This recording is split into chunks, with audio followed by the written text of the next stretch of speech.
Ele deu a receita de bolo. Alimentação saudável, sono regulado e atividade física. Perfeito. Foca aí nesse tripé, que é sucesso.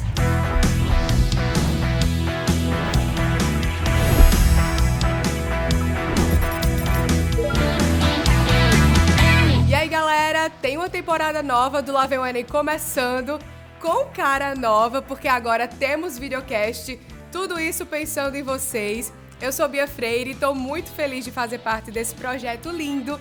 Quem quiser tirar aí nota 1000 na redação, quiser ter as melhores dicas dos melhores professores, cola aqui com a gente que é sucesso. Aproveita, já compartilha esse vídeo, se inscreve no canal, deixa teu like, ativa o sininho e bora pro que interessa, né? Olha, você sabe o que saúde mental tem a ver com o Enem? Já pensou nesse tema, nessa possibilidade?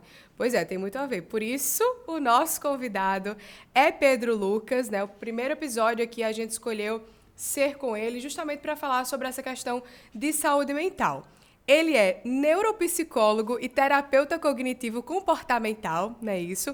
Produz conteúdo para o canal do YouTube e também para o Instagram, com o objetivo de espalhar informações sobre psicologia, neurociência, comportamento, assuntos muito importantes e que muitas vezes são negligenciados, deixados de lado pelo estudante, e não só pelo estudante, né? Mas que são extremamente importantes na hora da prova e na vida, né, Pedro? Seja muito bem-vindo ao nosso videocast do Lá Vem o Enem.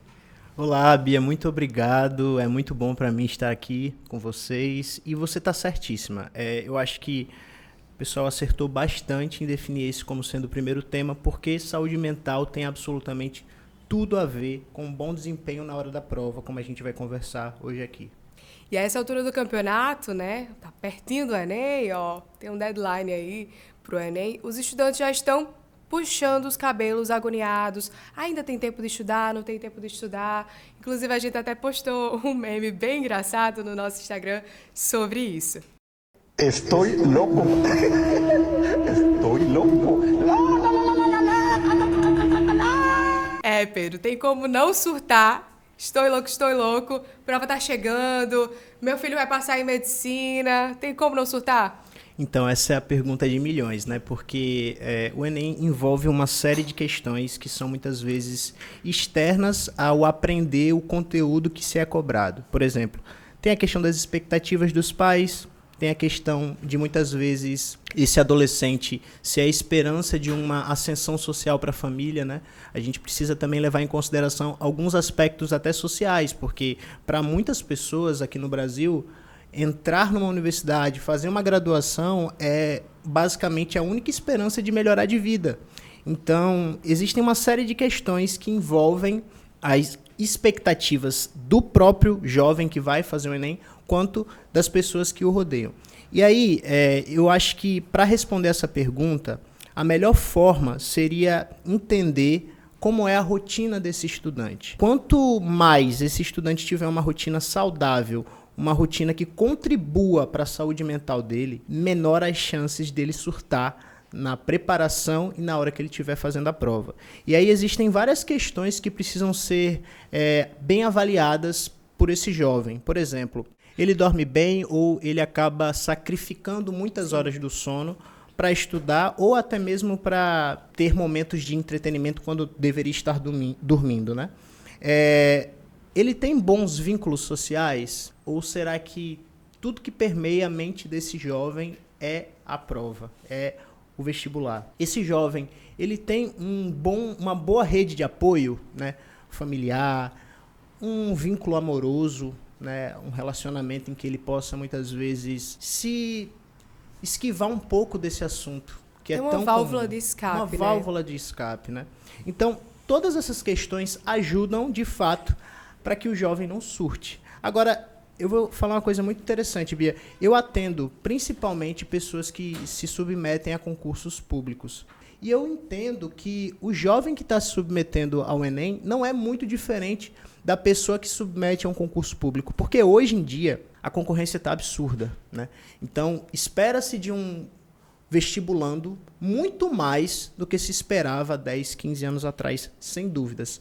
Bom seria se todo jovem no Brasil que quisesse fazer uma faculdade tivesse livre acesso. Mas, infelizmente, a gente sabe que essa não é a realidade.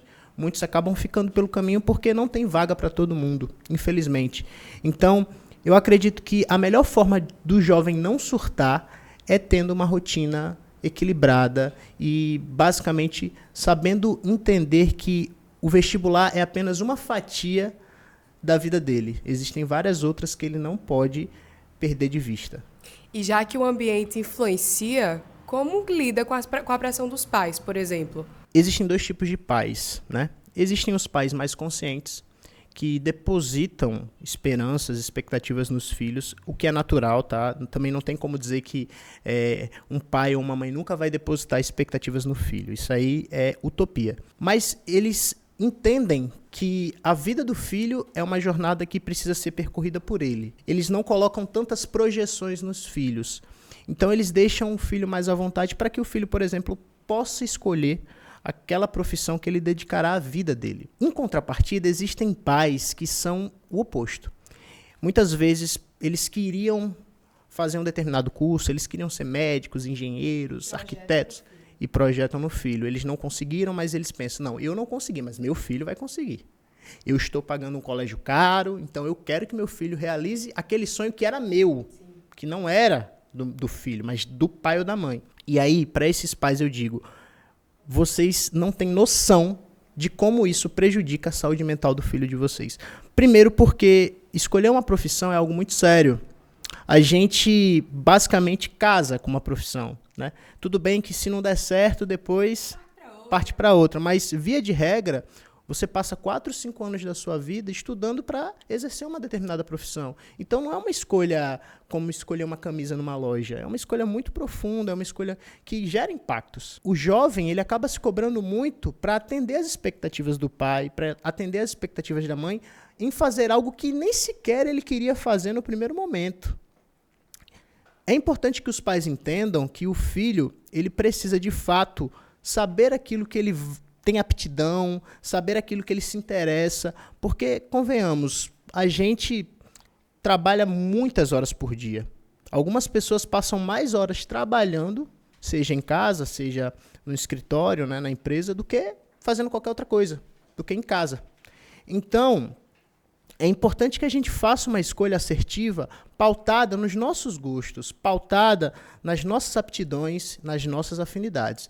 Nesse sentido, o que eu diria é o seguinte: se o filho vem de uma família em que os pais não são conscientes, é importante chamar para a conversa e explicar, olha, eu entendo que esse sonho é um sonho seu, mas, infelizmente, eu não vou conseguir atender esse sonho. Não porque eu não queira, mas porque eu sei que eu vou ser uma pessoa frustrada se eu acabar escolhendo esse caminho profissional. Então, uma coisa que eu acho que é muito interessante é o processo de orientação vocacional.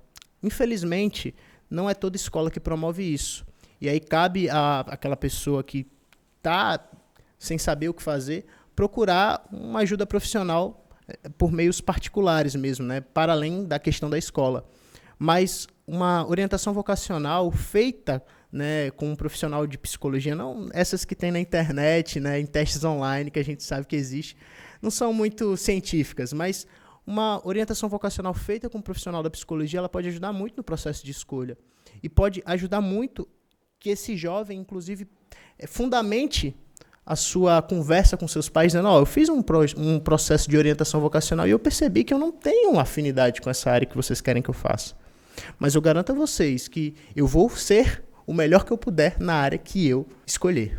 Essa questão dos pais é tão importante que eu me lembro, os meus pais, eles me deixaram extremamente livres para eu escolher. Embora, na cabeça deles, tanto do meu pai quanto da minha mãe, tinha uma profissão que eles queriam. Mas eles nunca me contaram. E eu sei o quanto isso foi importante para mim, ser livre para o que eu tendia a ser, né? E hoje em dia eu sou muito feliz na profissão que eu tenho. Então, vale aí para os pais que estão nos acompanhando, deixem seus filhos livres, porque eles vão saber o caminho que seguir, não é verdade? Certamente, isso vai ajudá-los a até mesmo eles terem um desempenho melhor na hora da prova, né? Exato. Pedro, viralizou um tweet de uma criadora de conteúdo criticando o ambiente pré-vestibular. Vamos dar uma olhada? Ontem eu me dei conta que pré-vestibular foi o ambiente mais insalubre e ansiogênico que eu já pisei. Como a gente normaliza um jovem ficar de 7 da manhã até 8 da noite estudando pro Enem? Isso existe? Olha, eu acredito muito que essa jovem falou uma verdade. Eu imagino que muitos jovens possam fazer isso, mas eu digo, cientificamente falando, tá? Isso é um dado da neurociência, que eu vou dizer agora. Essa rotina de estudar 12 horas por dia, se for algo ininterrupto, né? Se for algo assim que a pessoa realmente tenta estudar essas 12 horas, não é nem sequer saudável, não é nem sequer... Um pouco mais de 12. Exato, um pouco mais de 12, né? Não é nem sequer produtivo, não é. Porque o nosso cérebro, ele tem uma capacidade limitada de armazenamento de informações. Então a gente precisa, obrigatoriamente, ter algumas pausas ao longo do dia. E quando eu digo algumas pausas, eu não estou falando pausas de 15, 20 minutos, como a técnica Pomodoro ensina, né? Eu estou falando de pausas um tanto quanto longas mesmo. Pausa para você... Polêmica. Pois é. Pausa para você tirar um cochilo depois do almoço é importante. Eu sei que não é a realidade de muitas pessoas, mas seria importante. Pausas para você... dedicar momentos em que você possa interagir com outras pessoas, seja da sua família, seja do seu cursinho. Então, se uma pessoa ela se obriga a ficar tantas horas numa cabine de estudos, ou tantas horas assim, sentada em frente a uma escrivaninha, é provável que ela não estará estudando com tanta qualidade assim. Eu acredito que essa rotina, a depender de como ela seja feita, né? Se não tiver pausas, se não tiver momentos leves de distração, não é uma rotina nem um pouco eficaz e efetiva para quem quer passar no Enem no final do ano. Perfeito, Pedro. E olha, eu fiquei chocada quando eu descobri que tem estudantes que usam de remédios, medicamentos estimulantes para ficar acordado aí, ó, para aguentar essa rotina da Ana Júlia, que fez o tweet.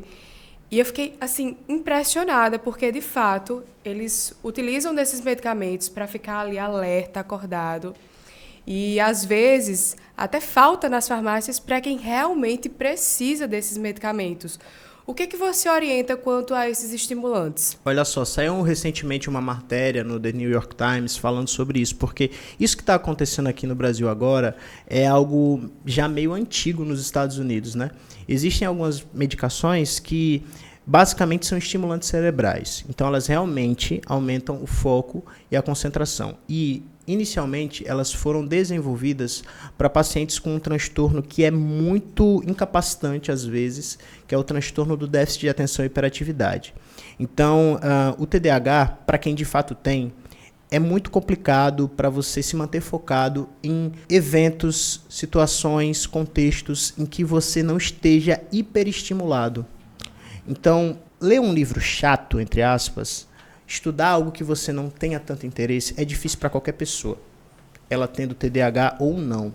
Mas para aquela pessoa que tem TDAH é praticamente impossível. Então, essas medicações, inegavelmente, ajudam as pessoas a focar mais. O problema está justamente quando eu não tenho TDAH e eu faço uso dessas medicações. Porque todas essas medicações que são neuroestimulantes cerebrais, elas são anfetaminas. Elas variam da anfetamina. E aí, quem está estudando aí biologia, está ligado, sabe que gera vício, porque altera o sistema dopaminérgico do cérebro. E como gera vício, gera também resistência. Então, o que acontece muitas vezes é que a pessoa começa com uma dose X, daqui a pouco está tomando uma dose 2X, 3X. Todos os dias. Exatamente. Eu tenho um caso, por exemplo, de um paciente que de fato tinha TDAH, né? Tem TDAH, melhor dizendo, mas ele fazia uma hiperdosagem tão absurda de uma dessas medicações que ele teve um episódio psicótico. Ele teve alucinações. Teve um determinado período, eu não lembro agora se foram 2 ou 3 dias, que ele perdeu algumas memórias. Ele não se lembra de absolutamente nada. As pessoas falavam para ele, você fez isso, você fez aquilo. Ele não lembrava, por conta de um uso excessivo. No caso desse meu paciente, ele usava para trabalhar, que é uma coisa que muitas pessoas fazem também. É como eu estou te falando, trabalhar, passar num concurso público, passar no Enem, são coisas que demandam muita atenção, muito foco. Só que todo mundo, e aí eu até estendo, eu acho que não é nem só para quem está se submetendo ao Enem, todo mundo tende a ser um pouco imediatista. Então a pessoa, por exemplo, ela quer ficar no shape, né? Como a galera fala. Ela não quer malhar, ela não quer ter uma disciplina de atividade física. Por quê? Porque isso é desgastante. Gera um esforço muito grande. Ela quer tomar hormônios, anabolizantes. A pessoa, ela não quer criar uma disciplina de todos os dias estudar 3, 4, 5 horas, que seria mais ou menos ali um padrão ok de estudos. Ela quer tomar um neuroestimulante para que o neuroestimulante mexa no organismo dela e obrigue ela a se concentrar. Então, as pessoas elas estão cada vez mais imediatistas e acabam fazendo tudo que está ao alcance delas para pegar atalhos. Só que os atalhos sempre são perigosos. Sempre são perigosos, sempre geram alguns efeitos colaterais. Então, o que eu diria para as pessoas que estão fazendo isso, principalmente sem ter o transtorno do déficit de atenção, seria: pare. Você está se prejudicando. Inclusive, no longo prazo, é possível que você desenvolva um transtorno mental grave pelo uso excessivo dessas substâncias. E ainda corre o risco de perder a memória, né? Como o teu paciente aconteceu com ele. Ou seja, galerinha que está aí estudando para o Enem, fujam desse tipo de medicamento, né, Pedro? Tem como manter o foco de uma forma natural? Tem, aí que tá. Mas é mais difícil. Mas vale a pena. Que são basicamente os hábitos saudáveis. Uma rotina de atividade física. Bia, é assim, surreal como uma arte marcial, como a musculação, corrida, melhora o foco e a capacidade de concentração. É algo assim incrível. Então, atividade física eu sempre recomendo para os meus pacientes que estão submetendo a concurso ou vestibular. Tem que fazer. Pelo menos 1 horinha do seu dia. É essencial. E aí eu te falo, entra naquilo que a menina tuitou. Como é que uma pessoa que estuda 12 horas por dia tira 1 hora para fazer uma atividade física? Ela não tira. Então é uma pessoa provavelmente muito sedentária, né? Então, atividade física, a qualidade do sono, como a gente já falou, é extremamente importante, sabe? Existem pessoas que precisam dormir 8 horas, mas se uma pessoa consegue dormir 7 e se sente ok no dia seguinte, ela se sente bem, beleza. Agora, a partir de 6 horas já se considera uma privação de sono. E aí que tá, se você tem privação de sono, é óbvio que você vai ter déficit de atenção na hora que você estiver estudando, não tem jeito, entendeu? Então, atividade física, rotina boa de sono e alimentação. Porque, por incrível que pareça, a alimentação ela também é fundamental para que a gente consiga se concentrar melhor naquilo que a gente está fazendo. Até então, sono e atividade física sempre eram coisas que os psicólogos batiam muito na tecla, né? Os profissionais de saúde mental. Mas falava-se pouco sobre uma alimentação saudável. Sendo que, ultimamente, estão sendo desenvolvidos alguns estudos sobre a microbiota, sobre a capacidade que o nosso estômago tem de regular muitas emoções que nós sentimos. Então, o que acontece?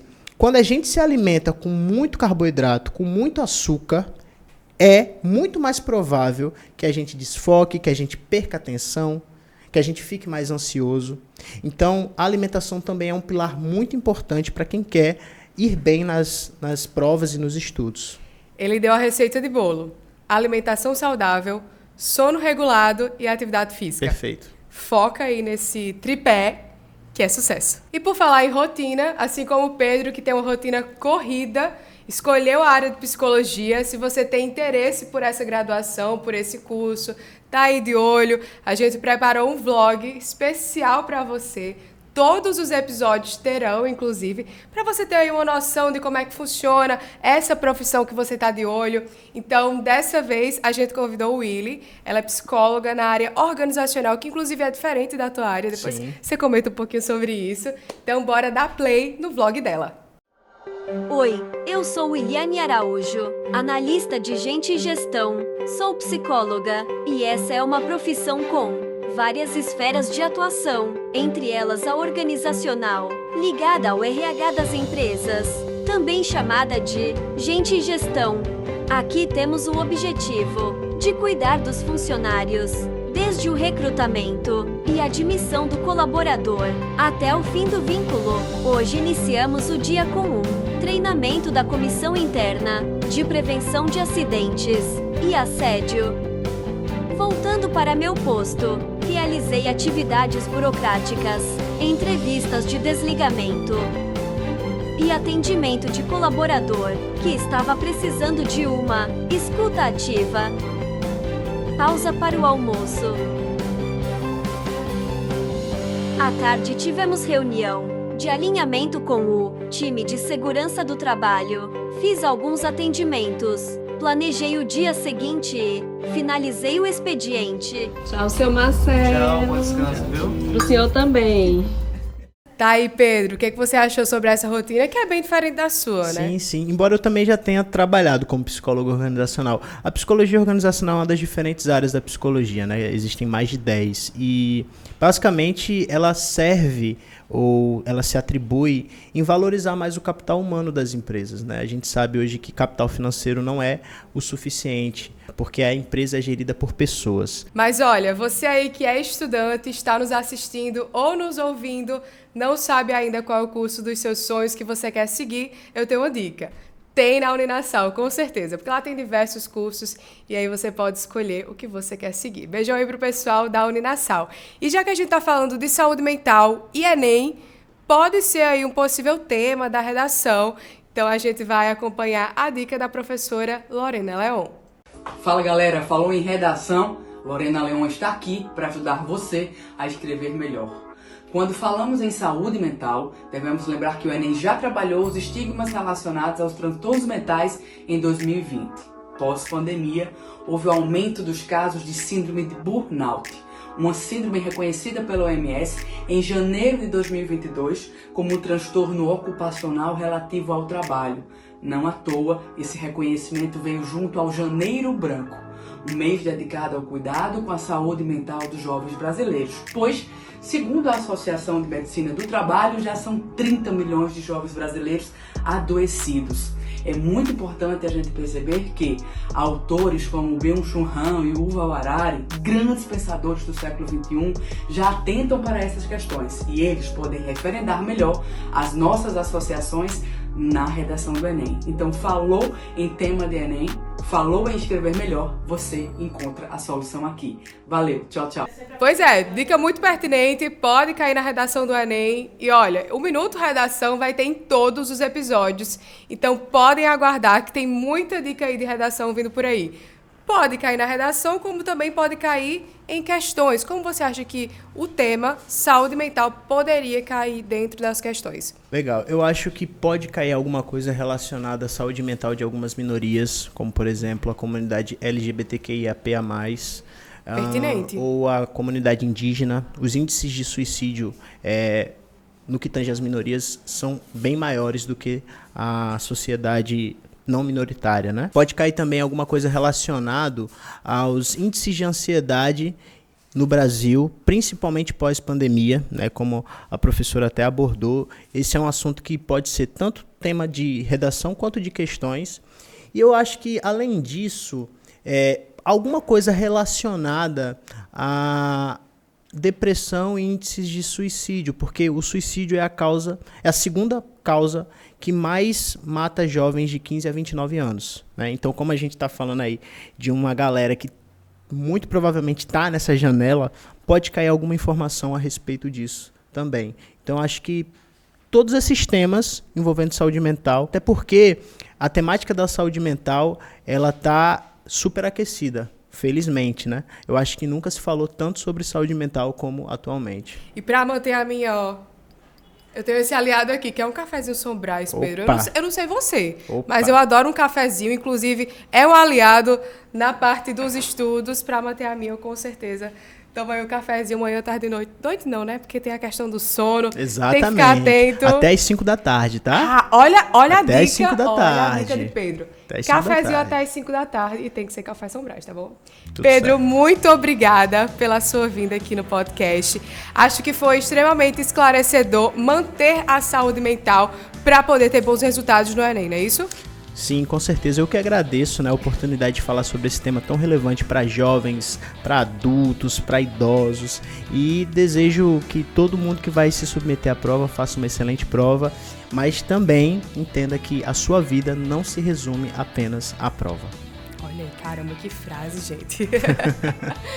E ó, se você quiser ficar ligado nesse assunto e outros que envolvem o Enem, com a equipe Nota 1000, é só seguir a gente nas redes sociais, @LaVemOEnem. Segue aqui também no YouTube, se inscreve, curte, ativa o sininho, compartilha aí com a galera. Sabe aquela galera que você sabe que está estudando para o Enem? Com os pais também.